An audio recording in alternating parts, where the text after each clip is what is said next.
Hi, I'm Nina Cooke, and welcome to the Entrepreneur's Inner Game podcast. This is a podcast where we talk all things mindset with very successful entrepreneurs.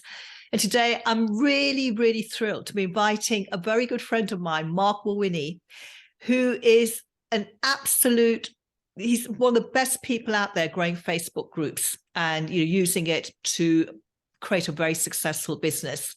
He's a lifelong entrepreneur. He helps coaches get more clients without paid advertising, and he achieves this with his coaching programs and his podcast, Natural Born Coaches, also his Facebook group, which is called The Coaching Jungle, and his exclusive print newsletter, The Secret Coach Club. Marc's been a speaker at events like Social Media Marketing World, frequently makes media appearances and contributes for entrepreneur.com. And you can learn more about Marc at naturalborncoaches.com. Marc, a very warm welcome to the Entrepreneur's Inner Game podcast. It's great to have you here. Thanks for having me, Nina. And as you know, this is all about mindset. Our audience is coaches who want to grow their business, and many of them find it challenging. And it's not always the strategy or the sales conversation. It's often about the mindset and feeling stuck. So it can be around, not thinking big about what they want to achieve, not feeling that they can achieve their goals. And I'd love to know, how have you managed to get to this place that you are now, where you've built a very successful business? And I know that this isn't your first business. So there are obviously a lot of lessons learned along the way. And I'd love to know, what are the big lessons that you've learned about being successful, and what role has your mindset played in all of this? So entrepreneurship's not for the faint of heart, right? Absolutely. So I've been doing it. I'm 44 now. Since I was 21, my past life was in real estate, and I spent about a decade in there. And when I look at it, I think, oh wow, I've been doing this for more than half my life. And it's like I mentioned, I joked that it's not for the faint of heart, but I guess I'll say first that there's a sort of thought going around, especially in the online space, that you have to be an entrepreneur. Like somehow you're lesser if you're not an entrepreneur, and if you're working a 9 to 5 or whatever. And I think as long as you're happy doing what you're doing, you don't have to be an entrepreneur. I'll say there's lots of people who are happy doing the 9 to 5 thing. There's lots of people who are miserable being entrepreneurs. So get that out of the way. But you really have to be able to know how to talk to yourself. And this is something that is still a work in progress with me, because that little voice in my head, you get your monkey brain, the chatter going. It's got a lot of time to fill that as you're working often alone on stuff with business. You got a lot of ups and downs, and it can very easily engulf you in a lot of negativity and bad feelings if you're not careful. So I just try to remind myself to stay positive, which sounds cliche, I know, like a Hallmark card, but I do think it's true, because if not, it's going to be very difficult to be an entrepreneur. Yeah, absolutely. So what was a pivotal moment for you when things really changed for you, when you were maybe not making the money that you wanted to make, or you felt that your work-life balance wasn't what you wanted it to be? What was that pivotal moment when you suddenly thought, oh, I get it. I understand now how this works and how I can make it easier for myself, how I can take struggle out of this? I don't know if there's an exact defining moment. Again, it's still probably a work in progress, learning lessons as time goes on. I have the habit of being hard on myself. As you know, you and I've chatted about this offline, that I've had a tough time relaxing. Like I have to be working. And I blame real estate, because it instilled a lot of workaholic habits. It was go, go, go, work 24/7 for many years with that. And I have to learn to let go and just relax. And my whole thing is you do your best, and but you don't stress out about if you're doing your best, you're showing up consistently, the results will come. But where I think people get into trouble, entrepreneurs, is they say, I have to do X by Y. I have to make $10,000 in the next 30 days, or I'm somehow lesser. I need to make 7 figures in the next year, or I'm no good. And I'm trying to take that out of it. I'll show up every day, provide value, do the best for my community, and then trust the process. And it's a little bit like watering a plant, right? You just have to trust it's going to come up through the ground if you keep giving it water and it's got sunlight coming in, but you're not always going to see it coming up through the ground. And how do you cope with those times when you feel that things aren't going how you want them to go? How do you keep going in those times when, maybe there's a setback or something's happened where you felt, well, that didn't go according to plan, or someone says something that feels, that doesn't feel good? How do you keep going through those times and keep showing up? The best thing for me is I try to ask myself at any point of time, especially in those times, what's the best thing I could be doing now for my business? Because your mind can't have two thoughts at the same time. And if you're going through something like that, but you get busy working on something and you're making progress on a project, or something you're working on for your business, you're going to start to instantly feel better because you're not thinking about all the negative thoughts, but then you're also making progress.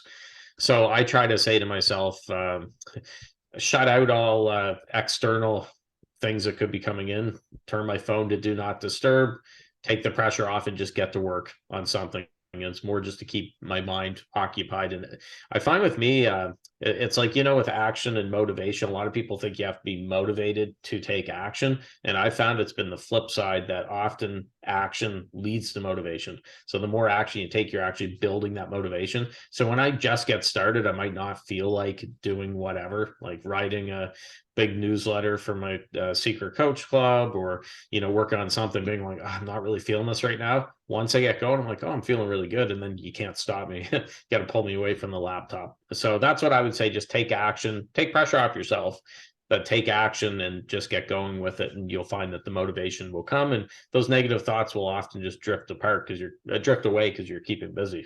Yeah, and as you say, you get into the present moment as you're taking action, which means your mind can't be having another conversation about something else. Yeah, and I'm all for journaling and stuff. I journal pretty much every day, and I'm all for looking inside yourself and stuff. But I have found that or at least with me, if I journal too much and I ruminate on things and I think about it and stuff, that can often take me down a dark path where it's not good.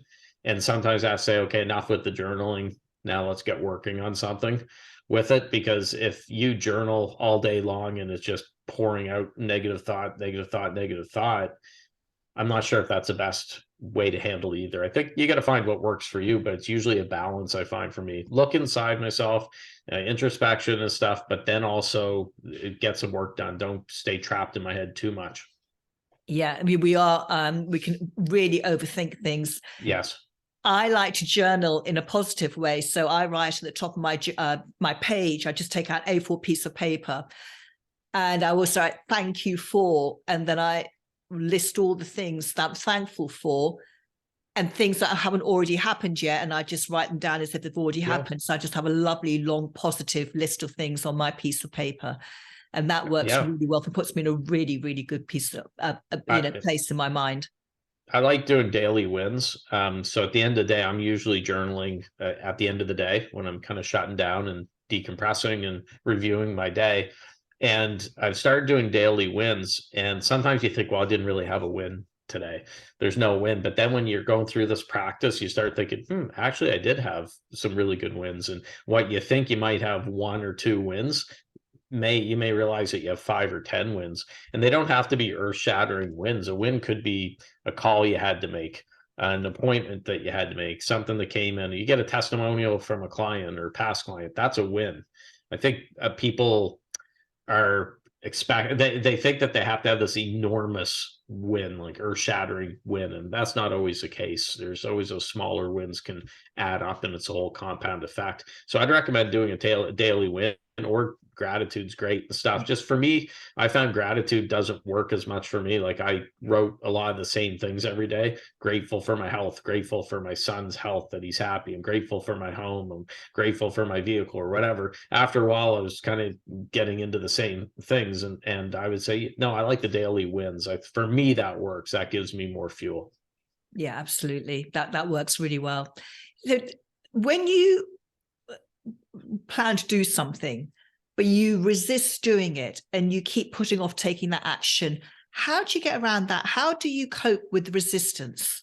And how do you break that down and dissolve it so you can take that action? I find breaking things into chunks really helps. So I mentioned my newsletter, with Secret Coach Club, most months it could be 4,000 to 5,000 words, which is quite a bit to write in a single setting. Although there are some theme issues which are on one topic, often there could be 5 different sections in each of those newsletters. So roughly 1,000 words a section. What I find works out well is I say, okay, today I'm going to finish just one section. That's about 20% of the monthly issue. I'm going to finish 500 or 1,000 words. And then what happens with the momentum is I often say, oh, I'm going to keep going. I'm on a roll here. And then it turns into 2,000 words or more like that. If you look at something that's a big goal, it can get very it can freeze you because it's just too much. And what's that saying? The easiest way to eat an elephant is one bite at a time. I believe in that. So if you could break it down into smaller chunks, I think for most people that's a better way to do it. Yeah, absolutely. Because otherwise it can look really daunting and difficult. And what advice would you give to people who are listening who keep putting off day after day after day, doing those key pieces, taking those key actions in their business? For example, it may be, outreach, or it may be, launching a promotion, or, sending an email to their list, or posting on social media. And they can say, well, I'll do it tomorrow. Then next week, the same thing keeps happening, because as entrepreneurs, we only make deadlines to ourselves. We often don't share them with the team. If you sat in a corporate office, you couldn't just keep procrastinating. But It's easy to do it in our own home behind our desk. So what advice would you give them about how to overcome that procrastination and start getting into implementation? I know that's something that you find pretty automatic for you. So putting yourself in their shoes may feel a little bit strange, but you must have come across this with, the coaches that you coach and people in your Facebook group. So how can they get over their procrastination and their unwillingness to take action? Well, I mean, that sounds like common sense, but you should enjoy what you're doing. If you don't like what you're doing, then it's going to be very difficult to get yourself motivated to work a lot on it just because you don't like it. So, for example, for me, what do I hate? Well, I hate doing taxes and accounting. So if I had to do that every single day, I had a job doing accounting and stuff, I wouldn't be exactly excited to be doing it. There's an acronym DAD, D-A-D, and it stands for delete, automate, and delegate, or delegate. So delete, automate, delegate. If you don't like, if something's not necessary for your business, you don't need to be doing it, then just don't do it because it's not necessary. That's the delete. Automate, there's so many tools nowadays that you can do when it comes to especially online business, that you can automate a lot of stuff. Or delegate, if you just don't enjoy doing X, then hey, hire someone to do it, and then you can focus on the stuff that you actually enjoy. So if you hate, creating content is something I do think coaches, especially my role, but I think that's something you should be probably not handing off right away. Like, I like creating my own content. If you're going to maybe it's follow-up calls or sales calls that you delegate. If you don't like that process, you focus on what gets the calls coming in. You have a team handling the sales or the admin tasks. Nowadays with VA teams and stuff like that, you can get help pretty easily that way as well. So you have to dive in and see what you enjoy doing and what you're good at doing versus what you hate doing and what you're bad at doing. Yeah. And it can be a big, big place to get stuck if you keep just, fiddling around the edges, but you're not getting to the key tasks. How do you prioritize the key tasks so they get done in your business? Do you have a process that you just do the important stuff first thing in the day? Do you gear up for it? How do you decide what is the important stuff to get done and what can be left till later? Because it's the key things which move the business forward. And actually, those key things that, as he says, is consistently doing them. Yeah. So what I do is I have the big things I have a moleskin journal. The big tasks I have to do are up at the top with a little square to the left of them that gets shaded in once I do it, which actually feels good. Sounds fine to say that filling in a square would feel good, but there's a point of pride. Hey, I got this done. So I have the big things at the top. I draw a line. Underneath it is all the stuff that's doesn't move the needle as much, but stuff that I still should get done. And I save those things for later in the day when my motivation might be, or willpower might be waning a little bit. I've been working all day. I'm a little bit tired. Usually late afternoon is when I'm doing those type tasks. They're kind of wrap up tasks just to complete your day, stuff to get done, like returning emails, returning messages, and stuff like that. Often in the social media stuff is the lowest ROI really when it comes to it. I try to save the big stuff, and a lot of it's creation, content creation, for the early in the day when my brain's fresh and when I got energy and I'm ready to go. And then usually it's late afternoon that I'm doing the other stuff that's, and often that stuff I can multitask as well, which I know people say don't multitask. There's a lot of stuff in my business that if I want to late in the day want to turn a show on Netflix while I'm doing that, I could do that because it's not stuff that requires brain power necessarily. Yeah. So it is a mindset issue, isn't it? It's just getting down to the stuff that feels difficult, the priority stuff, and doing it rather than keep putting it off. Yeah. Craig Ballantyne, someone I've had on my show, and I've followed some of his stuff. He's a big morning guy, productivity. And his approach is with his Millionaire Morning is basically spend that first, when you open your eyes in the morning, the first time, getting the important stuff done. And he argues, and I think he's probably right, that you could finish most of the stuff that you have to finish probably by noon. And then the rest of the day, you can actually, take a breath and relax, and you're going to be a lot happier. And I found that when I get a lot of the important stuff done early in the day, it takes the pressure off later in the day. I don't feel like I have to be doing something because I've been so productive. Unfortunately, I find a lot of entrepreneurs do is that they spread things out. So they're not working at 100%, but they're not off the clock all day long. And then they're kind of 1 foot in the boat, 1 foot out all day. And they wonder why they're tired when they go to bed at night, or why they can't have tough time going to sleep because their brain's going all over the place, with stuff. I've made a real effort to try to get my things done earlier in the day so I can have the evenings to myself. And that's Mark time. I can read, I can do the stuff R&R, whatever, and I'm not feeling I have to have the laptop out and be working away till 11 o'clock at night. Yeah, that's really interesting what you said, that a lot of people are working, but they're not 100% working, which makes their day much, much longer. And they feel tied to their computer. They feel they haven't achieved much because they haven't really been doing the stuff that counts, but they've been doing something all day. Yes. Yeah. And one thing I've tried to do is keep my laptop in my home office, not have it up in the living room. Because in the past, I would have the laptop on the coffee table while I'm trying to read, and I'm looking over at this thing. It's kind of calling over to me like the ring in Lord of the Rings or whatever. Like you hear the whispers and stuff.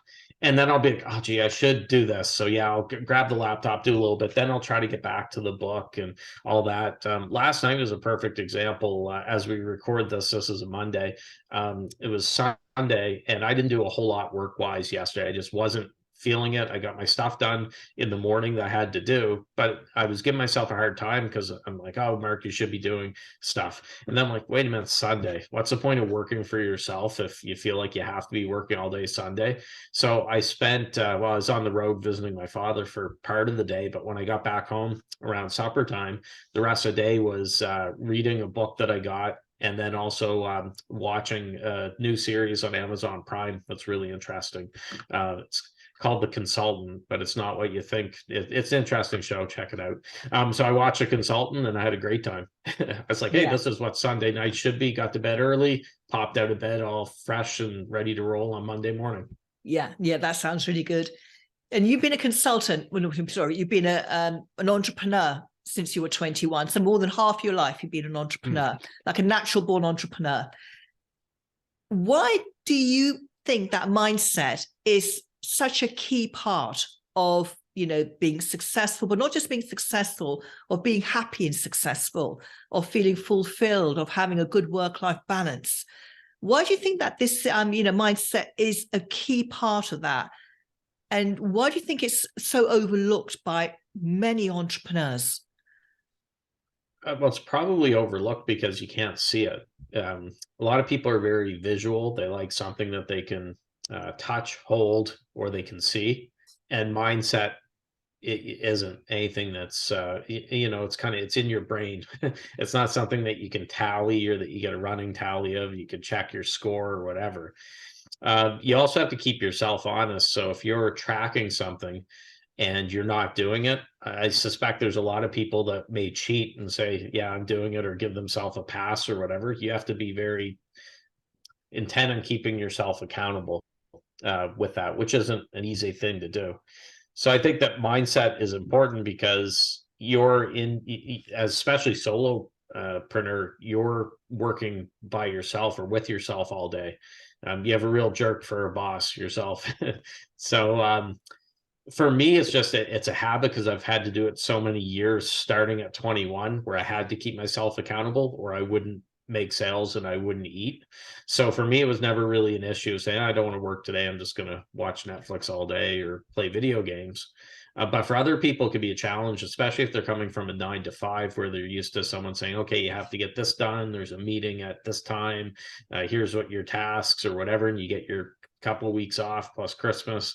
Then they go into a solopreneur thing and it's definitely a fish out of water because, oh, wow, I got all this free time. This is great. But they don't have the structure that they had at the 9 to 5. And that's where a mindset comes in, is that you have to make sure that you can keep yourself disciplined and motivated through all the ups and downs. Like I don't know if you find this, Nina, the interesting thing with entrepreneurship, there's some days I wake up, I'm on cloud 9. I'm like, this is going to be an awesome day. The birds are chirping. I'm just ready to take on the world. I get a crappy email at 10 a.m. That sets me back and I'm grumble. Oh, God, this is awful. And I have a little pity party for an hour or whatever. Then I'm back at it. I have a good call with, saying a new client comes on board in the afternoon. Oh, it's great. Everything's good again or whatever. Supper time, something falls through I've been working on and I'm grumbling again. And then you get the point. It's up, down, up, down, up, down. You'll drive yourself crazy if you can't use mindset to regulate yourself. You'll go nuts. Yeah, and it's a roller coaster full of ups and downs. And sometimes it feels like the day is leading you and you're chasing the day. And other times it feels like you are leading the day. And I find that what I do before I wake up is key for my day. So if I take a few moments to think about, what the day is bringing and maybe look at 3 key events and just imagine them going really, really well. So I wake up, I get out of bed, I'm in a really positive mindset, looking forward to the day, and sort of just wired that in. I find the day goes much better. But those mornings when I don't bother to do that, I think I'll skip that today. I do find that the day can run away from me. So it is about setting yourself up the night before, in the morning, and imagining how you want things to be. And that can just really bring into focus what you want, because the subconscious is just listening to your thoughts all the time. So if you're giving it positive thoughts, it's going to make sure that that's what happens for you. So I think that setting yourself up is really, really key, rather than just letting the day drift away.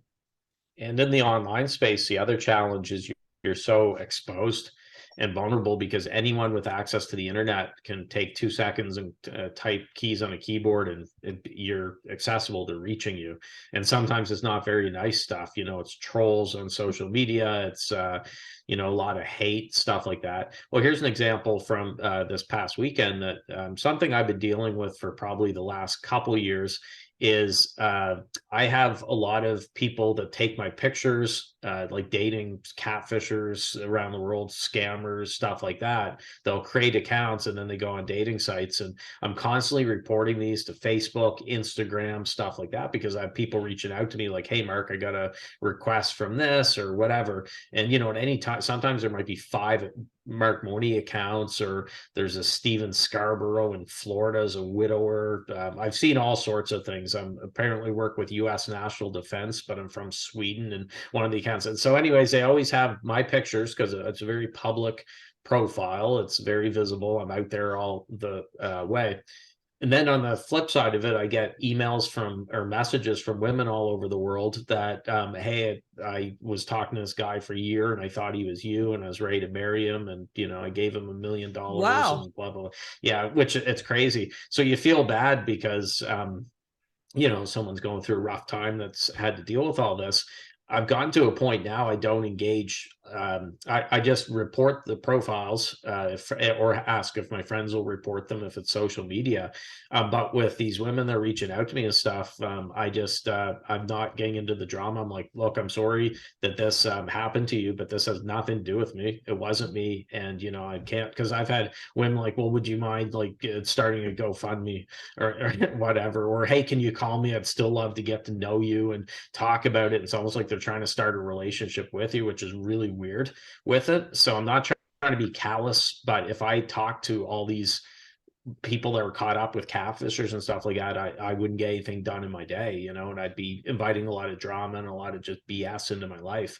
My policy with it now is no, and this happened twice this weekend where I blocked women reach out to me because for all I know, they might be the scammers. Exactly. Yeah. I honestly don't know, with it. So I'm just like, no, I'm not dealing with it, and block and move on with my day. Yeah. Hopefully your people aren't dealing with this kind of stuff. It's the unfortunate thing with looking like Brad Pitt. No, I'm just joking. I don't know why they're taking my pictures because I'm not Brad Pitt. I don't get it. But yeah, it's the joys of online business. You're out there so much that stuff like that can come out of left field and you just have to roll with it. Oh, yeah, absolutely. And you used a really great word, the drama. And it's not getting caught up in the drama, whether it's, that type of drama where there's drama you're creating in your head about your business and about clients and income and all of that. It's not getting caught up in it, recognizing it's just a big story you're blowing up in your head. And as you said, just thinking, okay, what can I do right now to move my business forward? Taking that action, clearing your mind and just moving on with that. And that is the most straightforward way of, implementing and growing your business. So, Marc, obviously, you're an absolute expert at growing Facebook groups. You've been doing it successfully. You have over 24,000 people in your Facebook group. It's super active, engaging. What's the top tip you can share with our audience? If any of them are or have a Facebook group or they're thinking of creating a Facebook group, of how they can grow it in an engaging way that provides lots and lots of value to every single member. Oh, that's a big question. Well, because I did a training with yours and Rob Goyette's community, which was 3 hours or 4 hours around Facebook groups. So to whittle it down, it's difficult. What I would say is be clear on who the group is for and what the purpose of the group is, which many groups don't have. They're trying to be everything to everyone, and they end up being just for no one because of that. They're too general. So I have a very clear purpose for it. My group's the Coaching Jungle. It's clearly for coaches. It's not for dentists, accountants, whatever, stay-at-home mothers and all that. It's for coaches with it. And then don't be afraid to, if you're giving value and you're creating a good community, don't be afraid to profit from that or to make money, to be compensated for that time, which a lot of people are with their Facebook groups. They're like, I don't want to sell to it. I feel bad. I don't want to come across too aggressive. So they don't end up actually telling them what they do for a business, the group owner, and then they end up making no money from it. They get frustrated and it's not good. So don't be afraid to be compensated for your time because you're creating a valuable community for people, free community. You deserve that. Brilliant. Thank you. And for anyone who's listening and watching, if you want to join a Facebook group that offers a lot of value and has an amazing atmosphere and lots of great info in there, I would encourage you to join Marc's group or just take a look at it because it's one of the best groups out there for coaches. So, Marc, how can our audience find out more about you and the amazing work that you do? Well, the main site is naturalborncoaches.com. And depending when this is released, we're doing some changes, a revamp for Secret Coach Club version 2.0, which I'm excited about. And details can be at secretcoachclub.com. And could you tell us a little bit about the Secret Coach Club? Yeah, let me just... there it is there. Hard copy newsletter. I've been releasing it for 6 years now. And basically it's exclusive content. It's not just warmed over social media posts or emails, I'm basically writing to subscribers as if they're clients, and I'm sharing with them what's working for me with my business, what's working for the coaches I'm helping, my clients.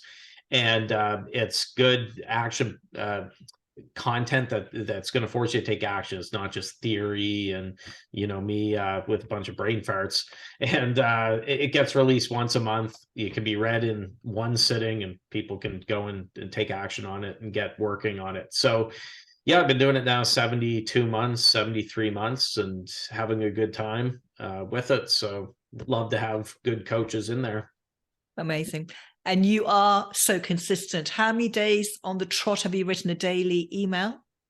Oh, boys, it was April 2016. So last I checked, I think it was like 2,300 and some days, give or take. Yeah. Incredible. So this is what consistent implementation can do for you.